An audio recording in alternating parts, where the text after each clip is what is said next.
السلام علیکم، میں ہوں علی احد۔ ناظرین یہ فوٹیج دیکھیے، یہ ایک جنازہ ہو رہا ہے اور پہلی صف میں کھڑی ہے لینڈ کروزر جنازے میں شرکت کے لیے، اور اس میں بیٹھے ہیں میاں منظور وٹو۔ آپ کا تعارف یہ ہے کہ آپ ایک سیاسی شخصیت ہیں اور مختلف سیاسی پارٹیوں کے ساتھ آپ کا تعلق رہا ہے۔ 1993 میں آپ پنجاب کے وزیر اعلیٰ بھی رہ چکے ہیں۔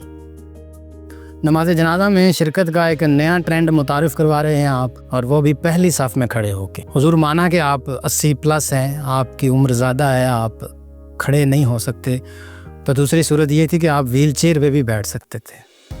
چلیں ویل چیئر پہ بھی نہیں بیٹھ سکے آپ، کیونکہ بندے مار گرمی چل رہی ہے اور 5 منٹ کے لیے تو باہر نکلنا پڑتا، کوئی مسئلہ نہیں ہے۔ گاڑی میں بھی آپ نماز پڑھ سکتے تھے، منع نہیں ہے جنازہ اس طرح سے پڑھنا، کیونکہ جنازہ عبادت ہے، فرض نہیں ہے، یہ فرض کفایہ ہے۔ اس میں آپ شرکت نہ بھی کرتے تو مسئلہ نہیں تھا۔ خیر اگر آپ نے غمزدہ خاندان کی دلجوئی کرنی ہی تھی، ان کے دکھ میں شریک ہونا ہی تھا، اور اپنی سیاسی ساکھ یا آپ کی شخصیت جو ہے اس کو برقرار رکھنا ہی تھا آپ نے، تو آپ ضرور شرکت کرتے، لیکن کم از کم یہ کرتے کہ اپنی لینڈ کروزر آخری صف میں کھڑی کر لیتے، تاکہ صف بندی جو ہوئی ہے اس کو خراب نہ کرتے، بے توقیری نہ کرتے۔ میں اس کو بے توقیری ہی کہوں گا۔ لوگ تنقید بھی کریں گے مجھ پہ کہ ایک بوڑھا آدمی ہے، اگر وہ نہیں پڑھ سکتا یا کھڑا نہیں ہو سکتا تو آپ کو کیا مسئلہ مجھے نہیں ہے۔ یہ ایک نیا ٹرینڈ جو متعارف کروا رہے ہیں، اس چیز سے مسئلہ ہے۔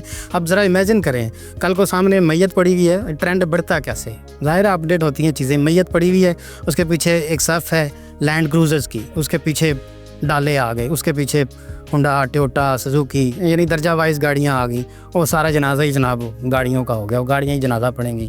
یہ بھی ہو سکتا ہے کل کو آپ گاڑی میں نہیں یا زمین پہ کسی مسئلے کی وجہ سے نہیں آ سکتے، ہیلی کاپٹر میں بیٹھ کے آپ جنازہ پڑھ رہے ہیں، کر سکتے ہیں آپ جیسے لوگ، جیسے ابھی آپ نے کیا ہے۔ اور دوسری میری گزارش یہ ہے امام صاحب سے بھی، جناب پاکستان جیسے معاشرے میں آپ لوگوں کی ہم عزت کرتے ہیں، امام صاحبان کی بات مانتے بھی ہیں، آپ کو چاہیے تھا، کیونکہ آپ صفیں سیدھی بھی کرواتے ہیں، آپ کو چاہیے تھا انہیں صرف اتنا کہہ دیتے حضور آپ نے اگر شرکت کرنی ہی ہے، پڑھنا ہی ہے جنازہ، تو آخری صف میں لے جائیں، وہاں بیٹھ کے آپ پڑھ لیں، آپ بھی، آپ کی لینڈ کروزر بھی جنازہ پڑھ لیں، انہیں بھی ثواب مل جائے۔ تو یہ میرا خیال ہے کہ اتنی بڑی شخصیت کو اس طرح سے کرنا نہیں چاہیے تھا، یہ مثبت پیغام نہیں جاتا۔ ٹھیک ہے آپ نے نماز جنازہ میں شرکت کرنی تھی، کر لیا آپ نے شرکت، آخری صف میں اگر آپ لینڈ کروزر کھڑی کر لیتے تو شاید کسی کو اعتراض نہ ہوتا۔